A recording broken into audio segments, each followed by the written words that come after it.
2026년 새해 100달러 미만으로 투자할 만한 숨은 보석 같은 주식 혹시 찾고 계신가요? 오늘은 모두가 아는 익숙한 이름이지만 어쩌면 시장의 오해나 편견 속에 제 가치를 인정받지 못하고 있을지 모르는 새 기업을 한번 깊이 파헤쳐보려고 합니다. 네, 단순히 주가가 싸다는 걸 넘어서요. 각 기업이 지금 어떤 국면을 지나고 있는지, 그리고 시장이 놓치고 있는 변곡점은 과연 무엇인지 같이 살펴보는 시간이 될 겁니다. 맞아요. 때로는 가장 큰 기회가 모두가 외면하는 곳에 숨어 있기도 하니까요. 좋습니다. 오늘 우리가 집중 분석할 새 기업은 바로 제약회사 노보노디스크, 그리고 미디어 공용 컴캐스트, 마지막으로 통신 대기업 AT&T입니다. 이 세 기업이 각자 써내려가고 있는 턴어라운드 스토리, 지금부터 하나씩 들여다보죠. 자, 첫 번째 기업은 노보노디스크입니다. 비만 치료제 오젬픽이랑 위고비로 정말 세상을 떠들썩하게 만들었던 회사잖아요. 그렇죠. 그런데 작년 한 해 동안 주가가 무려 41%나 하락했더라고요. 그렇게 잘 나가던 회사가 말이죠. 도대체 무슨 일이 있었던 건가요? 그야말로 천당과 지옥으로 오간 한 해였죠. 갑자기 CEO가 바뀌는 일도 있었고요. 또 실적 전망치를 낮추면서 시장에 큰 충격을 줬습니다. 실적 전망까지요? 네.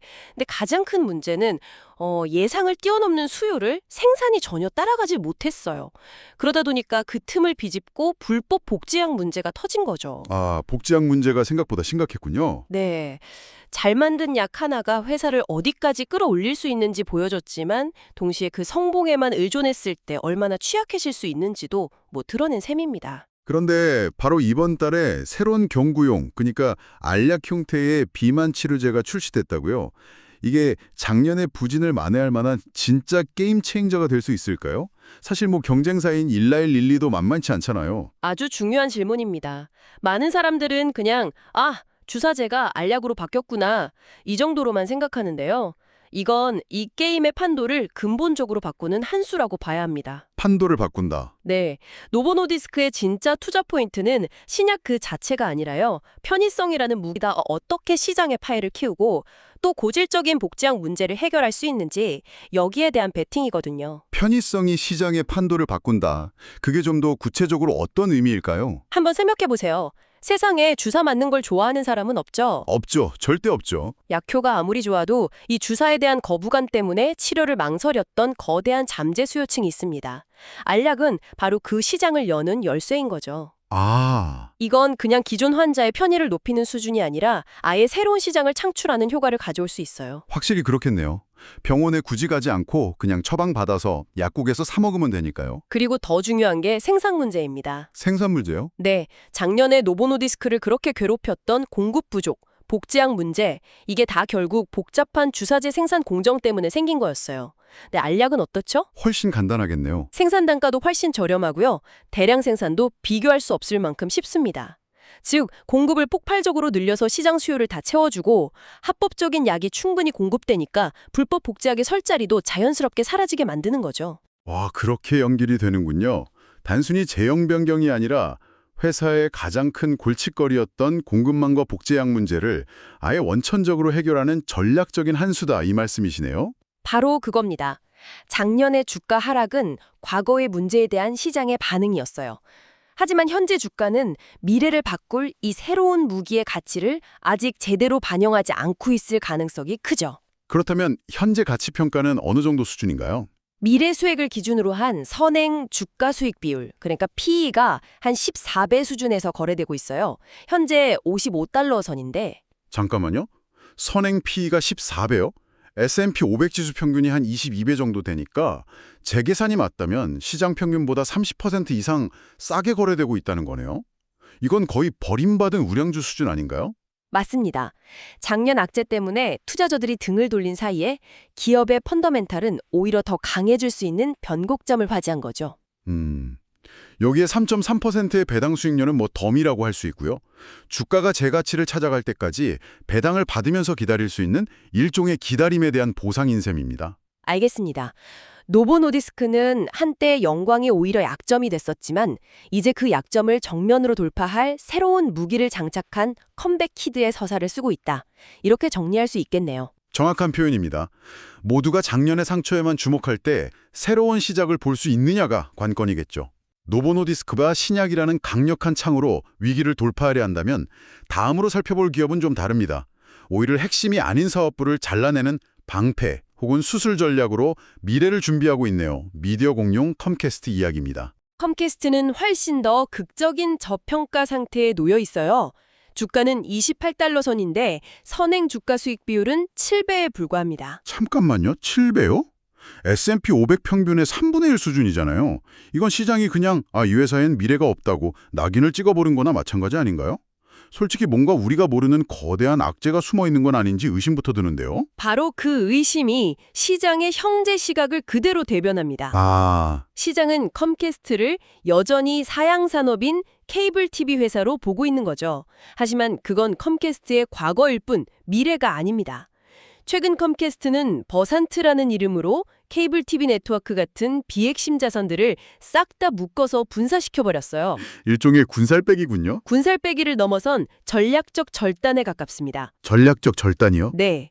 이건 마치 성공한 레스토랑이 갑자기 메뉴를 확 줄이는 것과 같아요.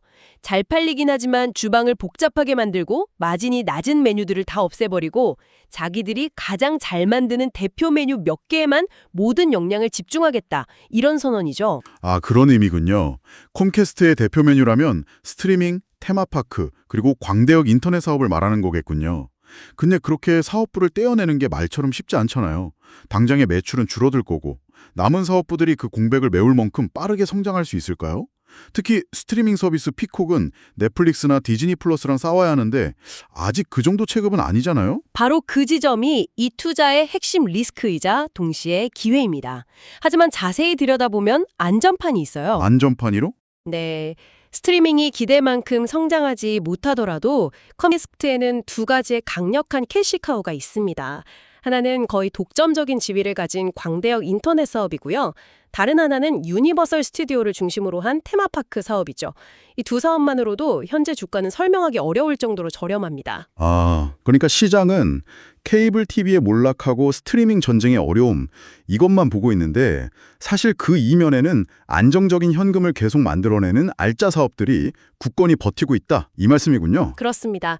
그래서 투자용으로 매력적인 안전마진을 제공한다고 말하는 겁니다.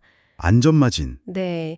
최악의 경우에 스트리밍이 잘 안 되더라도 광대역 인터넷이나 테마파크 사업의 가치만으로도 현재 주가는 충분히 방어가 된다는 계산이죠. 즉, 잠재적인 상승폭에 비해서 하방 리스크가 상당히 제한적이라는 의미입니다. 이제 이해가 되네요. 그런 안전마진이 있으니까 투자자 입장에서는 4.5%에 달하는 높은 배당금을 받으면서 회사의 체질 개선이 성공하기를 기다려볼 만한 인내심이 생기겠어요. 컴캐스트의 핵심은 버리기의 미학이군요.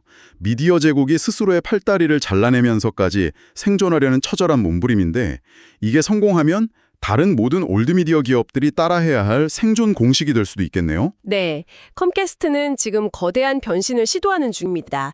시장이 그 가치를 알아볼 때까지는 시간이 걸릴 수 있지만 바로 그 시간차가 투자자에게는 기회가 될 수 있는 거죠. 컴캐스트가 선택과 집중이라는 외과수술적 방식으로 가치를 끌어올리려 한다면 마지막 주자는 정반대입니다. 오히려 거대한 투자를 통해서 몸집을 더 키워서 미래를 준비하고 있어요. 모두가 그냥 지루한 배당주라고 생각했던 잠자는 거인 AT&T입니다. AT&T, 역시 주가는 25달러 선, 선행 PE는 11배, 배당 수익률은 4.5%로 표면적인 수치는 앞선 기업들과 비슷해 보이죠. 그렇죠. 근데 AT&T 하면 사실 많은 분들이 그 배당 삭감의 아픈 기억 때문에 좀 꺼리는 주식 아닌가요? 맞아요. 워너미디어 인수했다가 다시 분사하면서 배당을 줄였을 때 그 안정적인 배당주라는 믿음이 한번 깨졌었잖아요. 게다가 통신시장은 이미 포화 상태인데 여기서 무슨 새로운 성장 스토리를 기대할 수 있을지 솔직히 의문이거든요. 그 지적이 아주 정확합니다. 워너미디어 인수와 분사 과정에서 겪었던 혼란, 그리고 배당 삭감은 투자자 신뢰에 정말 큰 상처를 남겼죠. 네. 시장이 AT&T를 여전히 낮은 밸류에이션에 묶어두는 가장 큰 이유이기도 하고요. 하지만 바로 그 과거의 그림자 때문에 지금 AT&T 내부에서 진행되고 있는 거대한 변화를 대부분의 사람들이 놓치고 있을 수 있습니다. 거대한 변화라면 혹시 그 광섬유 사업 투자 말씀이신가요? 맞습니다. 하지만 단순한 투자를 넘어선 회사의 정체성을 바꾸는 사고기라고 봐야 해요. 정체성을 바꾼다? 네. AT&T는 더 이상 단순한 무선 통신사가 아닙니다. 이들은 지금 미국 전역에 거대한 피를 공급하는 디지털 대동맥을 까는 사업을 하고 있는 거예요. 작년에 루멘의 광섬유 사업부를 인수하면서 2030년까지 광섬유 설치 장소를 현재의 거의 2배인 6천만 곳으로 늘리겠다는 야심찬 계획을 발표했죠. 계획은 좋아 보입니다. 하지만 광섬유 투자는 수십 년에 걸릴 수도 있는 엄청난 자본 주출 프로젝트잖아요. AT&T의 그 막대한 부채를 생각하면 주주들이 과연 이 장기적인 투자를 인내심 있게 기다려줄까요? 단기적인 실적 압박이 더 크지 않을까요? 훌륭한 지적입니다. 그게 바로 이 투자 아이디어의 묘미죠. 묘미요? AT&T의 전략은 안정적인 캐시카우인 무선 통신 사업이 이 장기 성장 프로젝트의 자금을 모두 조달하는 구조입니다. 즉, 기존 사업에서 나오는 막대한 현금으로 4.5%의 높은 배당도 주고 동시에 미래의 핵심 인프라가 될 광섬유에 공격적으로 투자하는 투트랙 전략을 구사하고 있는 거죠. 아, 하나를 위해 다른 하나를 포기하는 게 아니라 둘 다 동시에 가져가는 전략이군요. 그렇죠. 그리고 최근 분기 실적을 보면 무선 사업이 아주 견고하게 성장하고 있어서 이 전략이 단순한 희망사항이 아니라는 걸 증명하고 있습니다. 하지만 시장은 어떻죠? 여전히 과거의 실패에 대한 트라우마 때문에 이 광섬유 성장 스토리를 가치에 거의 반영하지 않고 있어요. 투자자 입장에서는 현재의 안정적인 배당주 가치만으로 주식을 사고 미래 성장 잠재력은 거의 공짜로 얻는 셈이 될 수 있는 겁니다. 그렇군요. 안정적인 수익, 안전성, 그리고 성장 가능성을 찾는 각기 다른 유형의 투자자들을 모두 만족시킬 수 있는 잠재력을 가졌다고 볼 수 있겠네요. 과거의 실패라는 안개 때문에 진짜 가치가 가려져 있는 그야말로 잠자는 거인이네요. 네, 그 안개가 걷혔을 때 이 거인이 어떤 모습을 하고 있을지 지켜보는 것이 AT&T 투자의 핵심이라고 할 수 있습니다. 좋습니다.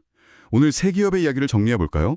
먼저 노보노디스크는 편의성이라는 강력한 무기를 통해서 시장의 판을 바꾸고 화려한 부활을 꿈꾸는 컴백 스토리를 쓰고 있었고요. 그리고 컴캐스트는 과감한 선택과 집중이라는 이름 아래 스스로의 몸 일부를 잘라내면서까지 핵심 사업의 가치를 극대화하려는 전략적 변신을 감행하고 있었죠. 그리고 마지막으로 AT&T는 모두가 지루한 배당주로만 여기는 동안 안정적인 현재를 기반으로 광섬유라는 미래 인프라를 묵묵히 건설하고 있는 잠자는 거인의 모습을 보여주었습니다. 세 기업 모두 각자의 형식으로 어려운 시기를 극복하고 미래를 준비하고 있다는 공통점이 있네요. 그리고 시장은 아직 그 변화의 가치를 온전히 인정해주지 않고 있고요. 시장의 단기적인 비관론이나 무관심 속에서 기업의 본질적인 변화와 장기적인 성장 동력을 발견하는 것. 오늘 살펴본 세 기업은 각기 다른 방식으로 그 가능성을 보여줬습니다. 이들의 턴어라운드 스토리에서 여러분은 어떤 기회를 발견하셨나요? 어쩌면 2020년 투자의 핵심은 바로 이 질문에 대한 여러분의 답 속에 있을지